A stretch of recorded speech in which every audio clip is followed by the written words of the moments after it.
السلام علیکم ورحمۃ اللہ وبرکاتہ۔ دوستو، آپ کا استقبال ہے ہمارے اس یوٹیوب چینل لرن وتھ صدیق احمد میں۔ آج آپ کے سامنے ہم پیش کرنے والے ہیں تخیل، تعارف، طریقہ اور عملی مشق۔ گزشتہ اسباق میں آپ کے سامنے فکری مضمون کا سبق ہوا، جس میں سب سے پہلی چیز مطالعہ، مشاہدہ اور تجربے سے متعلق وضاحت پیش کی گئی تھی اور اسے برتنے کا، استعمال کرنے کا طریقہ بتایا گیا تھا۔ اس کے بعد دوسرا سبق تلخیص نگاری کا تھا، جس میں کسی بھی کتاب کی تلخیص کرنے کا، کسی بھی کتاب کو مختصر انداز میں پیش کرنے کا طریقہ بتایا گیا تھا۔ اور دراصل یہ دونوں چیزیں فکری مضمون کو ایک مواد فراہم کرتے ہیں، اس کی وجہ سے اسے پہلے لایا گیا، اس کے بعد تخیل کو لیا گیا۔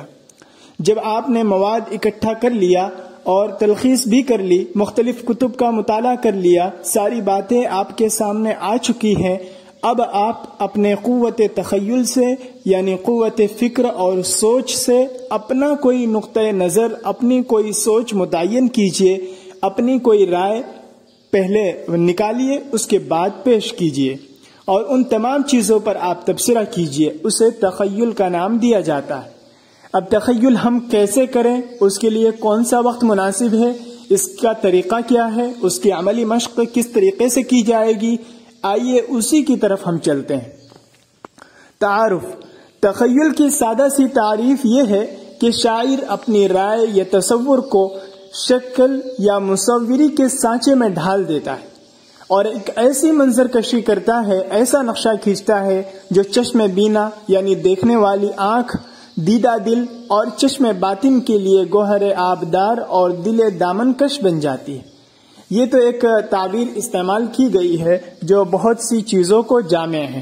ہم اس کا مطلب بتاتے ہیں۔ اس کا مطلب یہ ہے کہ ایسا منظر ہوتا ہے جو آنکھوں کے سامنے نظر آ جائے، دل محسوس کرے، احساسات کی دنیا سے انسان حقائق تک کا سفر خیالات میں طے کر سکے اور بعینہ ہی اسے ویسا ہی محسوس کر سکے جیسا معاملہ پیش آیا۔ تو ایسی صورت میں یہ منظر کشی، یہ تخیل کامیاب کہلائے گا۔ کالج تخیل کو دو حصوں میں تقسیم کرتا ہے۔ نمبر 1، ہر عام و خاص کے پاس یہ تخیل ہوتا ہے۔ اس میں انسان بیرونی یعنی باہری دنیا سے اپنے احساسات کے ذریعے چیزوں کو محسوس کرتا ہے اور لاشعوری اور غیر رضاکارانہ طور پر نہ چاہتے ہوئے بھی غیر محسوس طریقے سے اپنے ذہن میں تصویر بناتا ہے۔ یہ تصور ہر ایک کے پاس ہوتا ہے۔ نمبر 2، یہ صرف شاعروں یا فنکاروں کے پاس ہوتا ہے۔ اس شعور میں شاعر بہت سی ارادی، عقلی، جذباتی، محسوساتی اور شعوری چیزوں کو جمع کرتا ہے۔ تو پتہ چلا کہ تخیل دو طریقے کا ہوتا ہے۔ ایک وہ ہے جو ہر کس و ناکس کے پاس ہوتا ہے، دوسرا وہ ہے جو اہل فن کے پاس ہوتا ہے، جس کا استعمال وہ ایک منظم طریقے سے کرتے ہیں۔ تخیل وہ شے ہے جو بات سے بات نکال لیتی ہے اور وہ چیزیں جو آنکھ سے اوجھل ہیں انہیں سامنے لا کھڑا کرتی ہے۔ اسی کے سہارے ماضی اور مستقبل دونوں ہمارے پیش نظر ہو جاتے ہیں، ہمارے سامنے ہو جاتے ہیں۔ بقول شبلی، قوت تخیل ایک چیز کو 100 دفعہ دیکھتی ہے اور ہر مرتبہ اس دنیا میں ایک نیا کرشمہ نظر آتا ہے، یعنی الگ الگ زاویے سے ایک ہی چیز پر غور کرتی ہے، ایک ہی چیز سے الگ الگ چیزیں نکالتی ہے۔ مثال کے طور پر ایک ہی پھول ہے جس میں کبھی شاعر خدا کا جلوہ دیکھتا ہے کہ خدا کی کتنی بڑی قدرت اور کا مظہر ہے کہ اس نے ایک کانٹے میں کھلتا ہوا ایک خوبصورت سا پھول بنایا کہ جسے سب لوگ لیتے رہتے ہیں اور سب لوگ اس کی طرف لپکتے ہیں۔ اب دوسرا، کبھی اس سے محبوب کے لب و عارض کی خوشبو آتی ہے کہ کوئی اس پھول کو اپنے محبوب کے رخسار سے، محبوب کے لب سے، ہونٹ سے تشبیہ دیتا ہے اور کہتا ہے کہ کیا ہی پھول جیسا محبوب کا لب و لہجہ ہے اور پھول جیسے اس کے ہونٹ ہے، اس کا چہرہ اس طرح کر کے تشبیہ دیتا ہے۔ کبھی اس میں عشق کی چاک گریباں کی تصویر نظر آتی ہے، یعنی عشق و معاشقہ والے اسے اس نظر میں، اس روپ میں دیکھتے ہیں اور کبھی یہی پھول دنیا کی بے ثباتی کا استعارہ بن جاتا ہے کہ ایک پھول ہے جو کانٹے میں کھلتا ہے، لیکن اسے جب توڑ لیا جائے تو چند دنوں میں، یا نہیں توڑا جائے تب بھی وہ اس پر رہتے ہوئے کچھ ہی دنوں میں وہ مرجھا جاتا ہے اور اس کی کلیاں ختم ہو جاتی ہے، یوں پتے جھڑ جاتے ہیں اور وہ ختم ہو جاتا ہے۔ اسی طریقے سے دنیا بھی فانی ہے اور ختم ہونے والی، ہمیں دکھتی ہے خوبصورت، لیکن یہ اس کی خوبصورتی کی طرف نہ جایا جائے، بلکہ یہ دنیا فانی ہے۔ تو 3 طرح کے تخیل آپ اس کو قائم کر کے اس میں بتائے گئے، اور بھی بہت سی تخیل قائم کیے جا سکتے ہیں، الگ الگ نقطۂ نظر سے اسے دیکھا جا سکتا ہے۔ شاعر قوت تخیل سے تمام اشیاء کو، یعنی تمام چیزوں کو نہایت ہی گہرائی سے دیکھتا ہے، اور ہر چیز کی ایک ایک خاصیت، ایک ایک وصف پر نظر ڈالتا ہے، ان کے مشترک اوصاف کو ڈھونڈ کر ان سب کو ایک سلسلے میں مربوط کرتا ہے۔ یعنی جو مشترک اوصاف ہے، یعنی جو اس میں بھی پائے جاتے ہیں، دوسری چیز میں بھی پائی جاتی ہے، تو دونوں کی تشبیہ دیتا ہے، اور ایسی صورت میں ان دونوں کو ملا کر کے پھر پیش کرتا ہے اچھے انداز میں۔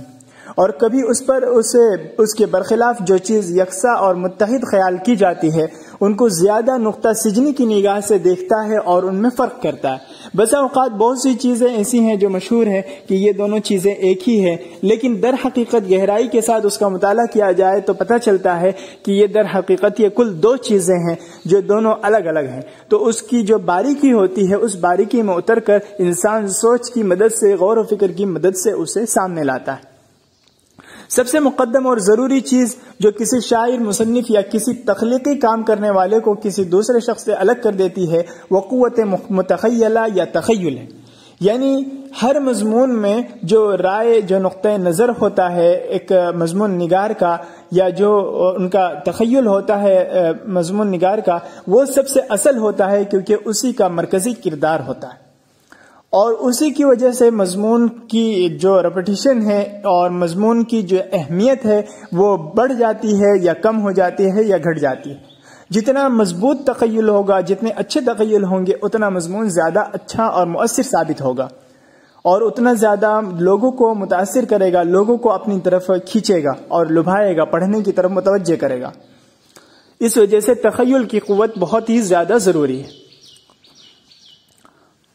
یہ تخیل وہ طاقت ہے جو شاعر یا مصنف کو وقت اور زمانے کی قید سے آزاد کرتی ہے، اور ماضی اور مستقبل اس کے لیے زمانے حال میں کھینچ لاتی ہے۔ کیونکہ تخیل میں ہوتا یہ ہے کہ جو چیز گزرے ہوئے زمانے میں پیش آئی ہے، یا جو چیز مستقبل میں پیش آنے کا اندیشہ ہے، اسے ہم ابھی محسوس کرتے ہیں، اور ابھی ہم اپنے آپ کو اس کے سانچے میں ڈھالتے ہیں کہ یار ابھی ہی ایسا معاملہ ہے اور اس طرح کا پیش آیا، اور پھر ایسے معاملے میں کیا کر رہا ہوں، مجھے کیا کرنا چاہیے۔ یہ ساری چیزیں وہ کیفیات کا اظہار کرتا ہے۔ تخیل کا مقصد صورت کو آنکھ کی اور معنی کو عقل کی تحویل سے نکالنا، یعنی مطلب یہ ہے کہ انسان کے ذہن میں مختلف چیزیں، مختلف باتیں، مختلف تخیل گردش کرتا ہے، مختلف سوچ آتے رہتے ہیں اور مختلف باتوں کا ورود ہوتا رہتا ہے، انہیں وہ تحریری شکل میں تیار کرنا اور اس کو محسوس کر کے اس کے بارے میں اپنی رائے پیش کرنا، اسے تخیل کہا جاتا ہے۔ اب بہت سے لوگ اس میں تخیل میں اور تصور میں فرق نہیں کرتے ہیں، تو اسی وجہ سے یہاں پر تخیل اور تصور کے فرق کو بھی پیش کیا گیا ہے۔ تخیل اور تصور میں فرق۔ تخیل کا بنیادی تعلق تخلیق کے ساتھ ہوتا ہے، اور اس میں شعور کا یعنی محسوس کرنے کا کردار مرکزی ہوتا ہے، کہ انسان کسی چیز کو کس طرح محسوس کرتا ہے، اس کے اوپر حالات آتے ہیں تو وہ اس سے کس طرح مقابلہ کرتا ہے، اور کس طرح کے حالات میں اس کا کیا رویہ رہتا ہے، یہ دراصل اس میں تخیل میں پیش کیا جاتا ہے۔ لیکن تصور ادراک کے بعد معلومات کی مرتب شکل تصور ہے، یعنی جب ہم کسی چیز کو محسوس کر لیں اور کسی چیز کے بارے میں تخیل قائم کر لیں، اب اس کو رف میں تیار کرتے جائیں یا اسے تحریری شکل میں لا لیں یا اسے ریکارڈ کر لیں، تو ایسی صورت میں یہ تصور بن جائے گا، اور وہ چیز جس کے ذریعے ادراک حاصل ہوتا ہے وہی تخیل ہے۔ اور ہم نے جو سوچنے کی صلاحیت کا استعمال کیا ہے، خوب سوچا ہے، غور و فکر کیا ہے، یہ دراصل تخیل ہے۔ ایسا نہیں ہے کہ جو سوچ کر کے نکلا ہے وہ تخیل ہے، بلکہ سوچنے کی جو صلاحیت ہے وہ تخیل ہے۔ تصور خیال کی وہ اعلیٰ قوت ہے جس کا تعلق فکر کی شعوری اور لاشعوری سطحوں کے ساتھ ہوتا ہے، یعنی فکر انسان کی حساس ہے یا نہیں، اس کا پتہ جو ہے تصور سے چلتا ہے کہ جس طرح تصور پیش کیا گیا، تصور کو تحریری شکل میں مرتب کیا گیا، اس تصور سے پتہ چل جائے گا کہ انسان کتنا حساس ہے۔ تخیل کی مدد سے ہم پہلے سے موجود مواد کو اس طرح ترتیب دیتے ہیں کہ ایک نئی چیز وجود پذیر ہو جاتی ہے، اور موجود کی شبیہ ذہن میں ابھرنا تصور ہے، اور ناموجود کو تصور کرنا تخیل ہے۔ تصور کے دوسرے فرق یہ بیان کیا گیا ہے کہ تصور جو ہے، جو چیزیں موجود ہے اسے تصور کہتے ہیں، اور جو چیزیں موجود نہیں ہیں اسے وجود میں لانا، اسے یہ کہتے ہیں تخیل کہتے ہیں۔ تو پتہ چلا کہ تخیل کا درجہ بہت اعلیٰ ہے، اور جبکہ تصور کا درجہ اس سے تھوڑا نیچا ہے۔ تخیل کا ملکہ 3 غیر معمولی طریقوں پر کام کرتا ہے، یعنی جو ہم سوچنے کی صلاحیت کا استعمال کرتے ہیں وہ کس کس طریقے سے کام کرتا ہے، اس کے بارے میں آپ کو بتایا جائے گا کہ 3 طریقوں سے کام کرتا ہے۔ نمبر 1 تخلیقی ہوتا ہے کہ کوئی چیز وجود میں نہ ہو اسے پیش کرنا، یعنی ایک رائے کسی کے ذہن میں نہیں ہے، کسی کے ذہن کی رسائی وہاں تک نہیں ہو سکی، وہاں پہنچ کر اسے نکال کر پیش کرنا۔ نمبر 2 حضوری ہوتا ہے، یعنی کوئی چیز موجود ہے لیکن اسے لوگ دوسری نقطۂ نظر سے دیکھتے ہیں، دوسرے طریقے سے اس پر سوچتے ہیں، اس کے متعلق لوگوں کی رائے دوسرے انداز کی ہے، کیونکہ لوگ وہاں تک اس انداز میں اس راستے سے پہنچتے، دوسرے راستے سے نہیں پہنچتے، جس کی وجہ سے ان کی رائے نہیں بدلتی۔ تو اسے اس طریقے سے بھی دیکھا جا سکتا ہے، اس طرح بھی اس کے متعلق سوچا جا سکتا ہے، اس کا اظہار کرنا یہ حضوری صلاحیت ہے۔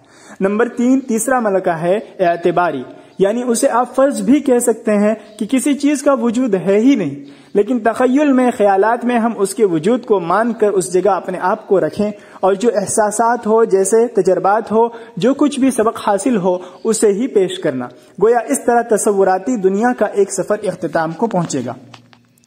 تخیل کی دوسری قسم فکری تخیل، یعنی یہ تصور شاعر کے پاس پہلے سے موجود ہوتا ہے، اور اس تصور کو جمالیاتی لبادہ پہنا کر انسان اپنے مقاصد حاصل کر لیتا ہے۔ یعنی شاعر کے پاس فکری تخیل ہوتا ہے جس سے وہ کبھی محبوب کے پورے عکاسی کرتا ہے، اس کی کیفیت کی منظر کشی کرتا ہے، کبھی اور کچھ چیزیں لے آتا ہے، تو اسے خوبصورت بنا کر ایسا پیش کرتا ہے کہ ایک غلط سے غلط بات بھی اچھی معلوم ہوتی ہے۔ اب چلتے ہیں تخیل کے استعمال کی طرف، کہ تخیل کے بارے میں تو ہم نے جان لیا کہ یہ ہے کیا، لیکن اب اس کے استعمال کو کس طرح لایا جائے عملی زندگی میں، اس کے طریقے کو جانتے ہیں۔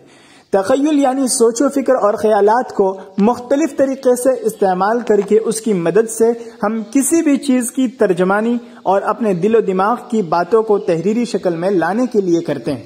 یہی وجہ ہے کہ ہمارے خیالات جتنے عمدہ اور پاکیزہ ہوں گے اتنی ہی ہماری تحریر مؤثر ثابت ہوگی۔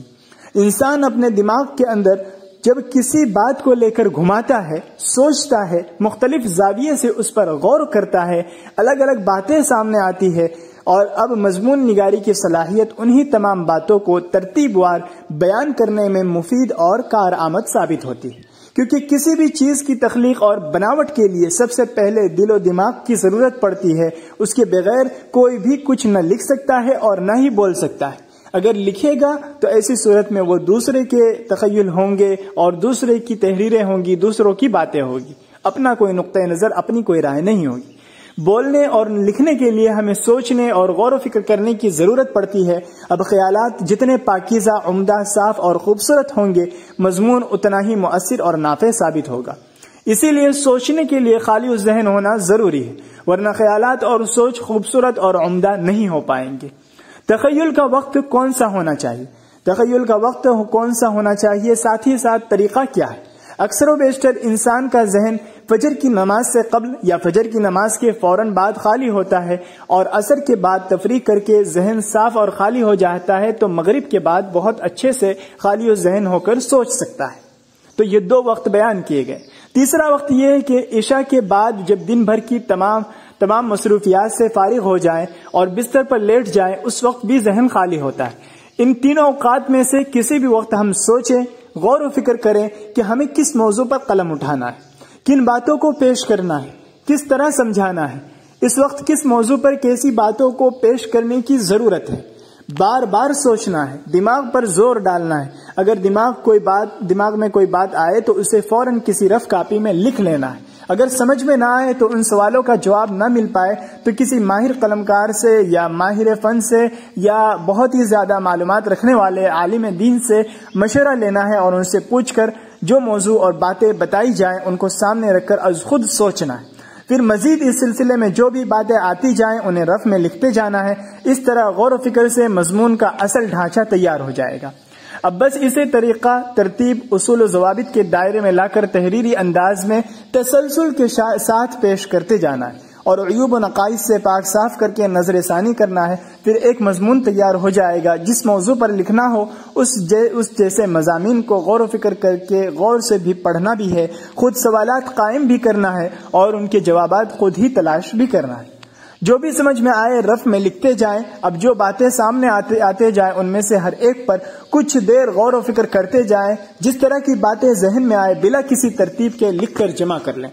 مطالعہ اور مشاہدہ سے جو چیزیں پہلے سے ہیں آپ کے ذہن میں محفوظ ہیں انہیں بھی رف میں قلم بند کیجئے، جمع کرتے جائیے. اب اگر آپ کا یا دوست و احباب کا اس سلسلے میں اس موضوع پر کچھ تجربہ ہوا ہے اس سے بھی رف میں لکھتے جائیں.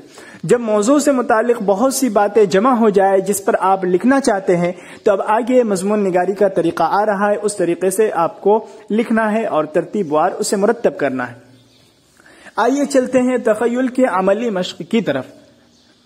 کسی بھی ایک چیز کو لے لیجئے، یعنی مثلا قلم کو لینا ہے تو قلم کو لے لیجئے اور اس پر خوب سوچئے، اس کی گہرائی تک جانے کی کوشش کیجئے، مختلف زاویے سے اس پر غور کیجئے، فائدے، نقصانات، عیوب و نقائص تمام چیزوں کو سمجھنے کی کوشش کیجئے. پھر تجربات و مشاہدات اور مطالعے کی روشنی سے جو کچھ بھی آپ نے سمجھا، محسوس کیا اس کو پرکھیے، کھرا کھوٹا، اچھے اور برے کا اندازہ لگائیے. اس کے بعد جس نتیجے پر آپ پہنچیں گے اسے پیش کیجیے. جو باتیں اب نکھر کر سامنے آئے اسے عمدہ ترتیب کے ساتھ باہم مربوط کر کے، یعنی ایک جملے کو دوسرے جملے سے ملا کر، ایک بات کو دوسری بات سے ملا کر کے ترتیب وار پیش کریں. مثال کے طور پر ہم قلم کو لیتے ہیں کہ قلم ایک ایسا آلہ ہے جس سے باتیں محفوظ کی جاتی ہیں. زمانے قدیم میں اس کی شکل بانس کی لکڑی کی تھی، پھر بدلتے بدلتے اب الیکٹرانک آلات نے اس کی جگہ لے لی ہے جس کی وجہ سے انگلیوں کے پوروں سے یہ کام آسانی اور کثرت سے ہو رہا ہے. قلم کے فوائد ہماری نظر میں کیا کیا ہو سکتے ہیں، نقصانات کیا کیا نکل سکتے ہیں، عیوب و نقائص کیا کیا سامنے آ سکتے ہیں اور اس وقت اس کا استعمال کیسے ہو رہا ہے. لوگوں کا قلم کے سلسلے میں تجربہ کیا رہا، قلم کو ہم کس نظر سے دیکھتے ہیں، خیالات کو تحریری جامہ پہنانے میں قلم کا کیا کردار ہے. ان تمام سوالوں کے جوابوں کی تلاش میں ہمیں نکلنا ہے اور ساتھ ہی اور بھی نئے نئے سوالات ذہن میں لا کر ان کے جوابوں کی تلاش کا سفر کرنا ہے. اس طرح تخیل کا ایک سفر اختتام کو پہنچے گا اور جو کچھ ہمارے ذہن میں باتیں آتی جائیں انہیں غیر مرتب طریقے سے لکھتے جانا ہے. اب جب ذہن آگے سوچنے سے عاجز ہو جائے یا ایسا لگے کہ اس تعلق سے میری معلومات ختم ہو چکی، تخیل جو جواب دے چکا، اب آپ حاصل شدہ مواد کو لے کر اپنی ایک رائے قائم کریں، اپنا نقطۂ نظر یعنی سوچنے کا انداز واضح کریں کہ جب ہم اس کو اس نظر سے دیکھیں گے تو یہ تمام باتیں سامنے آئیں گی اور یہ تمام اسباق حاصل ہوں گے جن میں اور بھی بہت سے تجربات سامنے آئیں گے.